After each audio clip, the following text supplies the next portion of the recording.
But moving on now, we talked most improved player. Right now, TJ Warren's in the lead, and we're not really talking about that too much. But the award I do want to touch upon is Rookie of the Year. For the NBA, we talked MVP last year, or last year, Jesus Christ, last week. Now I want to touch on Rookie of the Year. And Dave, I'm at full attention over here, man. Yeah, who's your Rookie of the Year? Are you fully erect right now? I can't even. What? How does this get brought up? What? Because he loves Joel Embiid. Dave, is that your front runner? I mean, I can't. He's not saying no. Yeah, Joel Embiid is still my number one for. You're a lover. You can say it, Dave. Lover. Wow. No, sir. Look, Joel Embiid is amazing. He's putting up like 17 a night in capped minutes. So at like 20 minutes, he's putting 21 minutes. 21 minutes, he's putting up 17 points a night. He's showing us that he can take the ball outside, knock down open threes. He can score down low. Defensively, he's got he like has a great presence down low for a guy who hasn't been playing live basketball. Mm-hmm. He's starting to get some timing lining up for his own defense. So he gets that presence. He can swap balls. He goes off the backboard. He can just straight up stuff you too. With him, I'm the only sign of concern for him, and it's not even health right now. It's his attitude and it's his maturity. Like, I see the same thing I saw out of Boogie his first year, and I get a little worried about that because his emotion does play into the game. And, you know, the good thing is the 76ers have the ability. They put him on the bench. He's on that minutes cap, so they can let him kind of cool off and reset. That's the one thing I kind of mentioned is like he's having fun, but it's like, is he having too much fun? Like, I don't want to mean like it's like, oh, take the game more serious, you know, smarten up. But because there's not a lot of veterans on that team, but it's still it is something to worry about because Boogie really didn't have that voice in Sacramento, and he wasn't able to be reined in. Yep. And Joel Embiid's a fantastic talent, but talent doesn't mean you're mature, right. and that's one thing. And it's really hard to say someone. But besides Joel Embiid is not going to win it the way that scoring is currently going. He's a fucking monster. He is. I mean, Thon Maker maybe is going for him now. Well, I mean, first two shots are switches. Yeah. First two shots are swishes from three. And the one reason why we got the process and the franchise. And don't start that. That's not a nickname. The fake ID. Thon fake ID maker. Yeah, the OG. But the big thing with Embiid and why I would lean for him as my favorite to win Rookie of the Year right now is because of not just the minute. It has nothing to do with Embiid himself.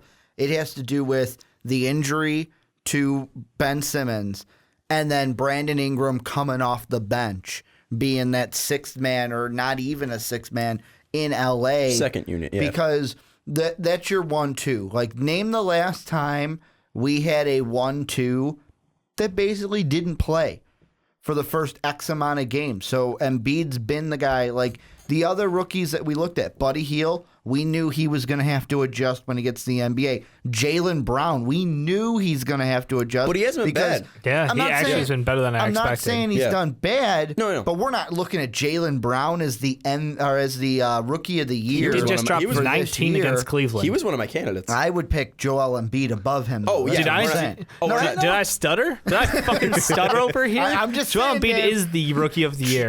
Trying to keep you in check a little bit. What I'm saying, Ricky, but Jaylen Brown has impressed, and he's done. I think we all expected him to struggle a little bit more from the outside shooting. He's still got the athletic first step that he can get to the line. Well, that's the thing is Joel Embiid's really the only starting rookie. I mean, the three guys I have pulled up that are not Joel Embiid.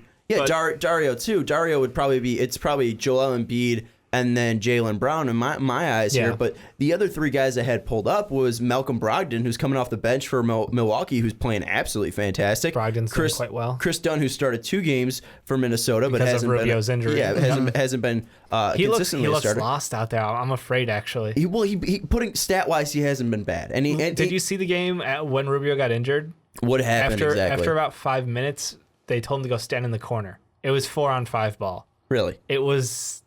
Dude, I'm not even kidding. It was one of the saddest things to watch because he looked over his head, and I know it might just be the initial oh shit, I have to run the one team, and there's definitely some prep you need for that. But that worried me. I'm sure long term he'll be fine. Yeah, and I'm looking more of at a stat number because 42% from the field, 50% from three, 3 rebounds, 5 assists, 2.3 steals, and he's not turning the ball over that much. Right. He has pretty much the same amount of steals as he does turnover. So I think that's something promising. I just really haven't been able to watch him that much because where the fuck am I going to watch a Minnesota game? Because I watch everything. That's where I'm going with this. My dude though, my underrated boy who I loved all the way through the draft, Sabonis. He stepped up huge. They felt so confident in Sabonis that they got rid of Ersan Ilyasova. Mm-hmm. I think that's one statement that franchise makes that's just like, holy shit, they actually bought in. Like this early. Ilyasova wasn't doing bad. No, he wasn't. He was a good 3-point shooter. To be honest, though, Ilyasova was like last on our rankings. For the preseason. But that was just straight disrespect on our part. But he was still like very. That was no disrespect on me. No, I think it was Kyle Singler. Kyle Singler too, and Ilyasova. They played different positions. Anyways, Ilyasova. They were on the same team. Ilyasova proving us wrong because he was good in the one game that he played for Philly, and it was good for solid, 3 he played for OKC. Yep, but Sabonis has been a good contributor there. Yeah, and I mean, stat-wise, I mean, that's usually what's going to stick out for most voters because not every single voter is going to be watching the game. Yeah. So if they do see Chris Dunn's stats, I mean, they look good. He can make the push, and now he's got the chance to run with the one team way earlier than anyone expected, except Ricky, who was on the just get rid of Rubio before the season starts. This man's ready. Why not? One thing. Well, why not? Why not? It's because you need some veteran presence there. Yeah. I mean, you got Cat. 1 year, man. Rookie of the year. I would say Wiggins is probably more of a Wiggins was rookie of the year. He's been there a year longer. You've got Tom. See, they had Anthony Bennett. We can bring him back. One thing I wanted to mention though, and KG, don't forget him. Is since no one's really pulling themselves away here. Oh, it's Joel Embiid has. Okay. But I'm saying seconds. The one thing, like the one point I wanted to make, and this goes for overall, is Embiid to me. It's like, he's going to be the winner of this award unless one of two things happens. Ben Simmons comes out of this injury and somehow lights it up and is amazing from when he starts, or if Brandon Ingram gets more minutes as the season goes on and lights it up. That's it. Couldn't let me ask my damn question. My question was going to be... You're not the host. Now you can go ahead and My question was going to be, can Ben Simmons really pull like a Tom Brady, play 75% less games, and still pull out the Rookie of the Year? Depends on how long he's out for. Well, that's what it is. Let's say he misses 75%. So let's say... 50% of the season required, I think, in order. I'm sorry. No, like he's plays 75% of the games. Oh, okay. So he misses 25% of the games. Fair enough. So I'm saying he plays for 75% of the season. So he plays 75% of the season and plays like we could expect Ben Simmons to play, which I mean is what do we put him at? Like below LeBron James, but pretty much could be LeBron James. Like what do we put him at? LeBron James. Yeah, that's what we put him at. Like I didn't put him quite at LeBron James. Lamar Odom / LeBron James, like a more athletic Lamar Odom. I think that's where we kind of settled that. But really, I mean, like, does Ben Simmons have a shot, or like if Joel Embiid plays at the level he's playing, can he really keep it there? That's what I'm trying to throw out Embiid. There. Like, there's no freaking shot. Jesus, Dave, at least have a discussion. No, I won't, because Ben Simmons isn't a good shooter. So, and like you said earlier that people are impressed by stat lines. So Ben Simmons can go out there and drop 10, 6, and 5, and I mean, that's actually impressive. What if he drops like 20? What if he there's does no 20 chance he averages 20 a game? I will bet money on it this moment. There's no chance Ben Simmons will average 20 a game. I'm just throwing it out there, Dave. Not this I'm not year. saying he's going to. I'm just saying. I mean, he's going to have to if he wants to be Joel. What if he lights it up? Because the one thing... If Embiid starts playing more than 20 minutes a game, you best watch yourself. The man's going in Shaq territory. And the one thing with that is, like, you talk about, like, Ben Simmons, he needs to improve his shooter, or his shot, and yeah, he does. That's the one criticism we all had, but you don't need to be a shooter in order to average above 10 points. I mean, if we look at LeBron early in his career, he didn't have that developed shot like he does now. But LeBron was the Cleveland Cavaliers. Like it's a similar situation. And you don't think the offense would run through Ben Simmons in Philly? I think it would, but you're gonna dump it to Joel Embiid because every match is a mismatch. And who's going to get the assist for that? Ben Simmons. You also have Ja. You also have a lot of guys on Philly. They've had Fernandez, who has been stepping up huge at point guard. He's an he's an aged veteran who came back over to the NBA this year. Did he come back over, or is this his first time? No. He played, I believe, 4 to 6 years ago. Like he's one of those guys who. Are you like thinking of Rudy Fernandez? Because Rudy Fernandez used to be on the Blazers. No, I'm thinking of the point guard on the 76ers. Gotcha. That's fine. And you guys fact check me, please do. I'm doing it. Anyways, go. Because if I recall correctly, he did come over, played time, and then went back over to Europe. And they came back. Yep. I'm getting wrong thumbs as fuck. up over here. I'm wrong as fuck. Because I actually watched the games. I'm wrong as fuck. Thank you. Well, hold on. I watched the games. Come on. Sorry, there was a little bit of history that me and Sean were watching while Dave was concerned about basketball. Ricky's got a good back and forth. Ricky's got a good excuse. I've been watching games here. Dave, come on. Don't throw me on the bus. Joel Embiid is phenomenal. And yes, the offense will run more so through Ben, but don't discredit the point guards that are already in place in Philadelphia. They're building chemistry while Ben's not there. And that's hard to come back and insert yourself as the focal point of a team when you haven't played for the first 20 games, the first, however many it's going to be until Ben is back. What's the stat line you threw out at the beginning for Ben Simmons? 10. Oh, that was me. I said 10, 6, and 6. 10, 6, and 6. What if I'll raise it a little bit. What if it's like 16, 8, and 10? Is that rookie of the year 10 rebounds numbers? Or 10 assists? 10 rebounds and then 8, 9 assists. Okay. Yeah. I mean, that's triple-double area. That would be phenomenal. If he's triple-double area, then yeah. But if Joel Embiid starts playing 35 minutes a night and starts dropping 30 points a night, then no. Well, if Joel Embiid starts, then he's going to scoring title there. So, all right. It's well, the thing is it's so hard to say because we are five games in. So really, it's overreaction city right now. Yeah, that's what we're doing. So Joel Embiid is going to be the next Shaq. No. Ben Simmons is going to be. He's the dream. Okay, he's got the dream shake. You got to give the man credit. Whoa, God, well, so he's the next Larry Bird / Dirk / Hakeem Olajuwon. Yeah, sure. Because he can shoot from 3. Ben Simmons is like LeBron mixed with Magic. Thon Maker's never going to miss. Ben Simmons is Jesus Christ, and Malcolm Brogdon's the next 6 man for 15 straight years. Because that's a guy I want to talk about here. Is he's shooting fantastic from 3, and he's driving in the hoop. He's able to go to the foul line. I mean, Malcolm Brogdon is playing fantastic. It's a really good fit too. I want to give the Bucks credit, and I want to give Malcolm Brogdon credit. I love the kid. All right, fine. Let's not give the Bucks credit. I'm with you on that one. See, because I remember watching him when we saw him the Sweet 16. I have a weird feeling that Brogdon is going to develop into, I want to say and I might get chastised for saying this, like a Ginobili and Ray Allen type of player on a team or in a locker room. Ginobili and Ray Allen are two completely different. I can see him. I'm gonna go more towards Ray Allen because when I think of Ray Allen, and I'm not talking early Ray Allen, I'm talking like Celtics and on.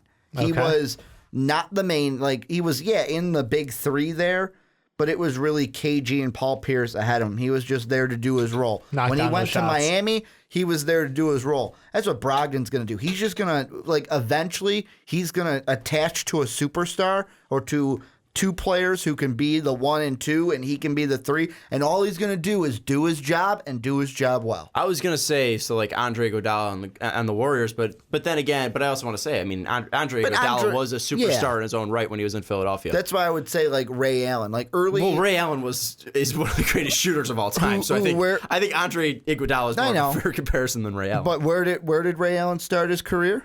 So you're just literally just saying it because I didn't even think about that until just now. Didn't think about that until just now. So he's the next Dirk because Dirk started on the Bucks. Then they're going to trade him to Dallas. Hold on. These comparisons are amazing. Yeah. Another guy, finally, because I want to get off this Ray Allen is Malcolm Brogdon talk.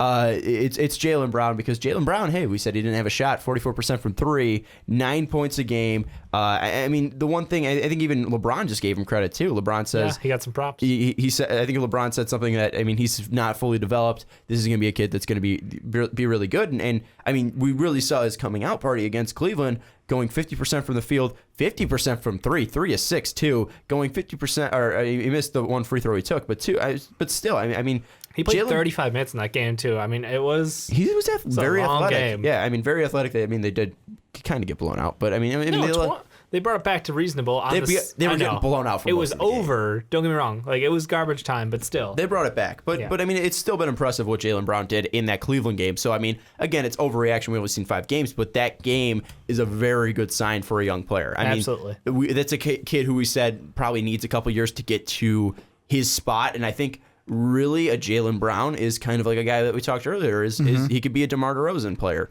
where he's not going to be superstar, where he's not going to be, a LeBron James type player, a KD type player, but I think he can definitely be a B-level superstar. It may be an A-level superstar because he's in Boston, and if he stays with Boston. But yeah. I think that he can be that type of player where he's not going to be a guy where it's like, all right, Jaylen Brown is going to be a guy you build and draft around. And he's going to be, he's going to need a Robin, but like a better Robin, like kind of more Batman, Superman, Justice League kind of thing instead of Batman and Robin. You don't think him and Isaiah are a good fit? I don't think Isaiah is going to be that good for that long just because he's 30, right? I mean, Isaiah's pretty old. Isaiah's like 29, 30. I mean, I don't think the time that, so in 33 years, when Isaiah's 33, I don't think Jaylen Brown's going to be, I think Jaylen Brown's going to be looking for someone more when Jaylen Brown's in his prime. Isaiah's 27. He's in his 27. So, I mean, when Jaylen Brown's more in his prime at 27, I mean, what's that going to put Isaiah? I understand, but like Isaiah's whole game is his speed. It's his quickness up and down the court. And it's him forcing other teams to play up to that speed, or he gets easy buckets. And you have Jaylen Brown, who, athletic as he is, can keep up with that. And we watch this, like I said, 35 minutes of game time. He is able to maintain pace. So that's an athletic duo. I mean, the Celtics have a very good team. They're young as far as a lot of their really good talent goes. So I'm cautious, but I think Jaylen Brown, I know we should talk to it a lot, but there's hope.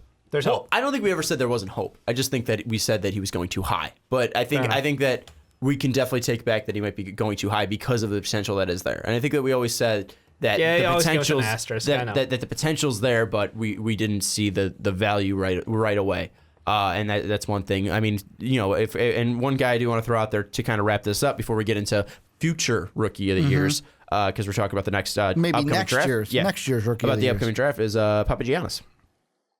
Yeah, I think that's thoughts on rookie of the year? Is that where like future rookies got to put in the cricket sound after that? Yes, because neither of us talked. It was a joke. So I think that one's called a bomb. I think I bombed that joke because me and Dave just looked at each other like what the fuck happened? So yeah, that's a thing. I mean, it's not like I've been making that joke forever, anyways, guys. Thanks for throwing me in the bus there, guys. I gave Dave that look like, you want to take this one, champ? No. Just try to throw it out. I'm just happy, Dario is he's looking good. Just trying to make jokes. He's playing up, and he's giving Joel some good competition till Ben Simmons comes back. I mean, that's the thing. I think when are you buying a Sixers jersey, Dave? That's so the true soon. question. So fucking with the soon. StubHub ad on it. It's just gonna say the process on the back. It's a custom jersey with Embiid's number in the process. So 21 in the process. Yep. Not 69 in the process. That's even better. Just be a shit. Yeah. Final thing before, because we're getting crazy. I know. Obviously, Papagiannis is a joke. I know he hasn't played a game.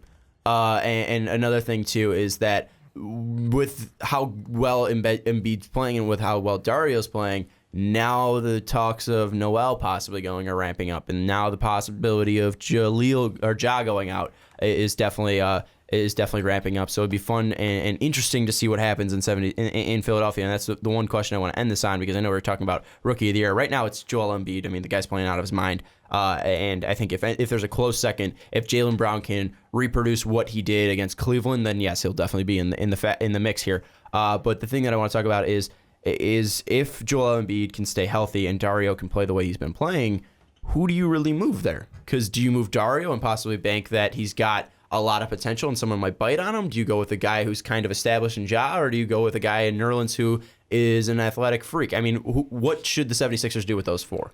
That's a great question. Just a quick one. And I can't give you a quick. Okay. Can I give the quick answer and then you can give the in-depth? Go, Ricky, go. Nerlens, because he's older, maybe. Nerlens, that's the guy. He's older, I guess. Yeah, he's the oldest out of the three. I'm gonna say that you move Ja. I think he's the odd man out. Nerlens, Dario, and Embiid can work together really nicely. I agree with you there. And it's more just because Ja has more value. Ja has more value, and I think Ja's a weird fit in any team. Ja's again, kind of like the DeMar DeRozan, where if he was in 2002, he'd be the most valuable player because literally it's just low post. Yeah. I mean, he'd be dominant.